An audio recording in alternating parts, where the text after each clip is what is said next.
Hola a todos, mi nombre es Laura Guerra y en esta ocasión mi grupo y yo les hablaremos un poco acerca de los instrumentos de la política comercial. Para ello tomaremos como referencia la séptima edición del libro de Economía Internacional, Teoría y Política de los señores Krugman y Osfeld. Podemos decir que la interacción económica entre países soberanos y la aparición del comercio internacional con sus respectivos riesgos obligan a la utilización de la política comercial por parte de los gobiernos. De acuerdo con Krugman y Osfeld, la política comercial abarca todo un conjunto de instrumentos que los gobiernos implementan con la finalidad de regular o intervenir el comercio exterior con diversos fines y objetivos. Es decir, las autoridades económicas de un país disponen de una serie de medidas o instrumentos, como ya lo mencioné antes, para desarrollar una política comercial. Esta pretende lograr que los intercambios de bienes y servicios con otros países contribuyan al desarrollo económico del propio Estado. Y por tanto, las medidas de política comercial deberían adoptarse para compensar esos desequilibrios o perjuicios económicos innecesarios que dichos intercambios pudiesen causar a ciertas regiones o sectores económicos nacionales. Evidentemente no siempre se adoptan con esta finalidad y cuando esto ocurre terminan perjudicando el crecimiento económico, ya sea en general de la sociedad en beneficio o de un grupo reducido de ella. Por esta razón, las medidas de política comercial han sido el objeto central de esfuerzos internacionales realizados en orden de liberalizar el comercio en marco de la competencia que caracteriza el sistema libre de mercado. De acuerdo con lo anterior, se reconocen como instrumentos de política comercial lo que son los aranceles, los subsidios de exportación, las cuotas de exportación, las cuotas de importación, las restricciones voluntarias de exportación, las exigencias de contenido nacional, los subsidios al crédito de la exportación, las compras estatales y las barreras administrativas.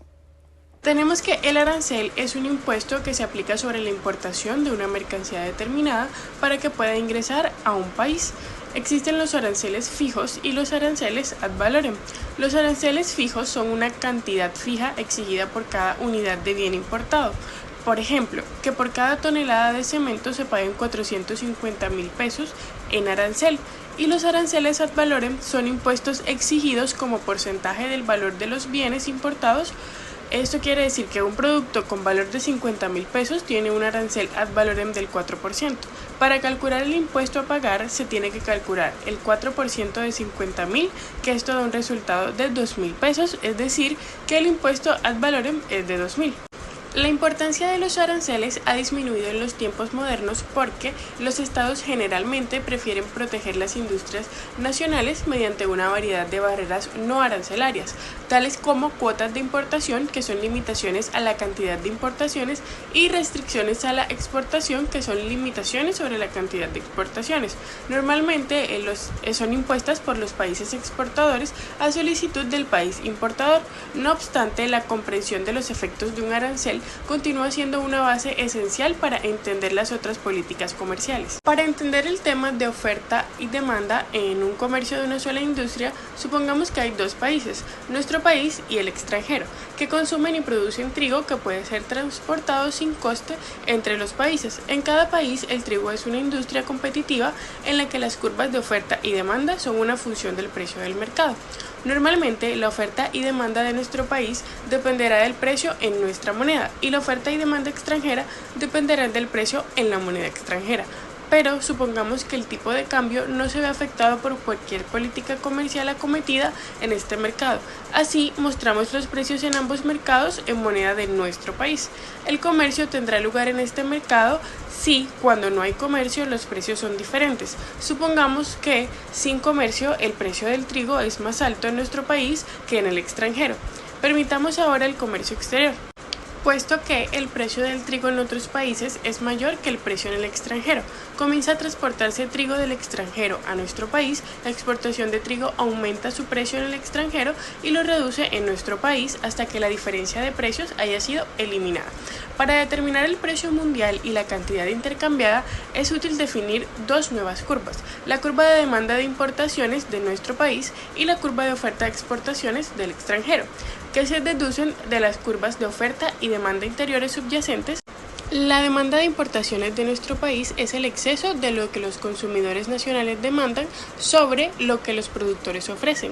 La oferta de exportaciones del extranjero es el exceso de lo que los productores extranjeros ofrecen sobre lo que los consumidores extranjeros demandan. Efectos del arancel. El arancel es un impuesto que se carga a un producto cuando éste cruza la frontera del país de destino. Un arancel impuesto a una mercancía generalmente eleva su precio. Esto ocasiona un menor consumo al esperado del producto importado y por lo tanto se reducen las exportaciones.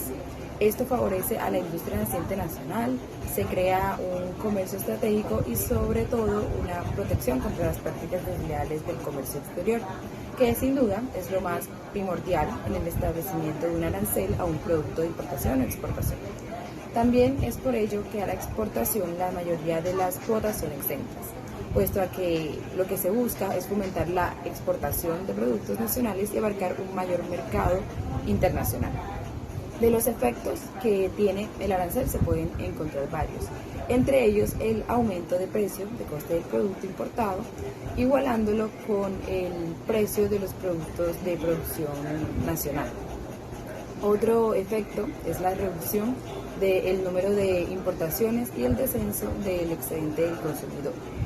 Otro efecto puede ser la reducción del precio del valor de la producción y este se equilibra con los precios internacionales.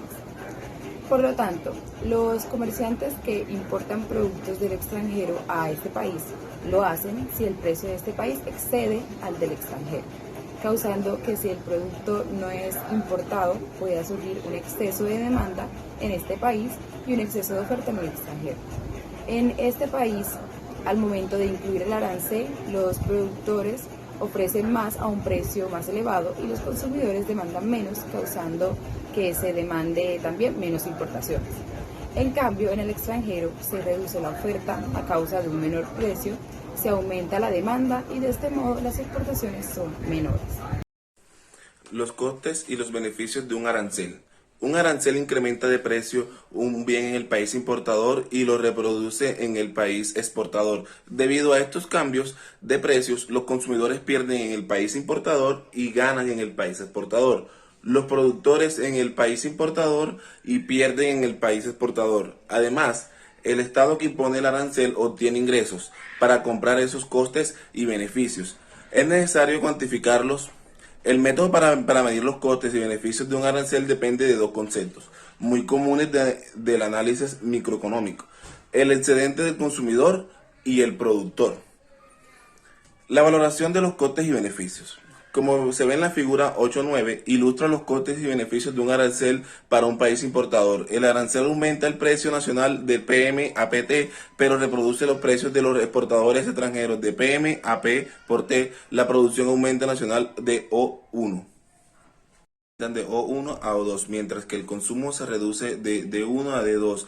Los costes y beneficios de distintos grupos pueden expresarse como la suma de las áreas de 5 partes sombreadas de A, B, C, D y E. Consideramos primero la ganancia de los productores nacionales, ya que estos reciben un precio mayor y por tanto tienen un mayor excedente del producto. Como vimos en la figura anterior, el excedente del producto es igual al área por debajo del precio, pero por encima de la curva de la oferta.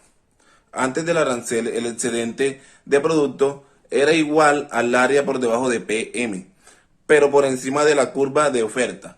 Cuando el precio aumenta hasta PT, este excedente aumenta en la cuantía mostrada por el área A. Es decir, los productores ganan gracias al arancel. Los consumidores nacionales también tienen que pagar un precio más elevado y por tanto empeoran su situación, como vimos en la figura anterior. El excedente del consumidor es igual al área por encima del precio, pero por debajo de la curva de demanda, puesto que el precio para los consumidores aumenta de PM a PT. El excedente del consumidor se reduce al área indicada, del A B, C, D, así los consumidores se ven perjudicados por el arancel. También hay un tercer jugador, el Estado. El Estado gana recaudando el ingreso del arancel. Esto es igual al tipo de arancelario.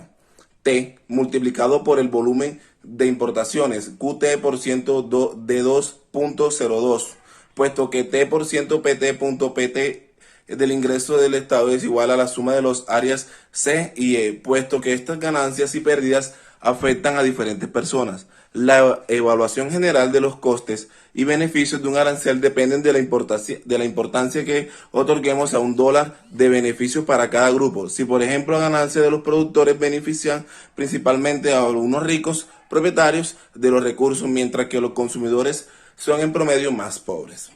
El arancel será considerado de diferente manera que si el bien grabado por el arancel es un lujo comprado por los acomodados, pero producido por trabajadores de bajos salarios, hay incluso una mayor ambigüedad.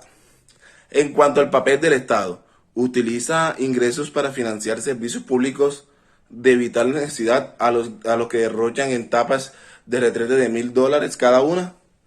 O a pesar de estos problemas, es habitual que los analistas de la política comercial intenten calcular.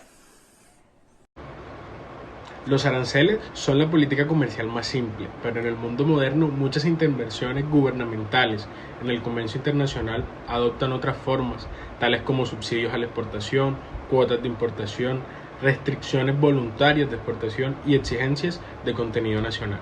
Afortunadamente, cuando comprendemos los aranceles, no es muy difícil entender estos otros instrumentos comerciales. Hablemos sobre los subsidios a la exportación. Un subsidio a la exportación es un pago realizado a una empresa o individuo que vende un bien en el extranjero. Como un arancel, un subsidio a la exportación puede ser fijo, o sea, una cantidad fija por unidad, o ad valorem, o sea, una proporción del valor exportado. Cuando el Estado ofrece un subsidio a la exportación, los vendedores exportarán el bien hasta el punto en que los precios nacionales excedan a los extranjeros en la cantidad del subsidio. Hablemos sobre la cuota de importación. Una cuota de importación es una restricción directa de la cantidad que se puede importar de algún bien. La restricción es impuesta normalmente mediante la concesión de licencias a algún grupo de individuos o empresas. Por ejemplo, Estados Unidos tiene una cuota de importación de queso extranjero. Las únicas empresas que pueden importar queso son algunas compañías comerciales, cada una de las cuales tiene derecho a importar un máximo de kilos de queso al año. El tamaño de la cuota de cada empresa está determinado por la cantidad de queso que importó en el pasado. En algunos casos importantes, especialmente el azúcar y los vestidos, el derecho a vender en Estados Unidos se da directamente a los gobiernos de los países exportadores. Para concluir, debemos saber de que los mercados financieros y la economía internacional son de gran importancia para el desarrollo de un país. Debemos tener claro que por medio de estas se busca mejorar la calidad de vida y crecimiento económico en el mismo.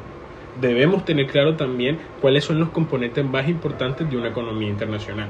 Debemos tener claros conceptos como la ganancia en el comercio, los patrones que puede tener este comercio internacional, los aranceles proteccionistas o no que existan dentro de nuestro país, la balanza de pagos, la determinación del tipo de cambio, la coordinación internacional que debe existir dentro de las políticas económicas y debemos tener muy claro también el mercado internacional de capitales.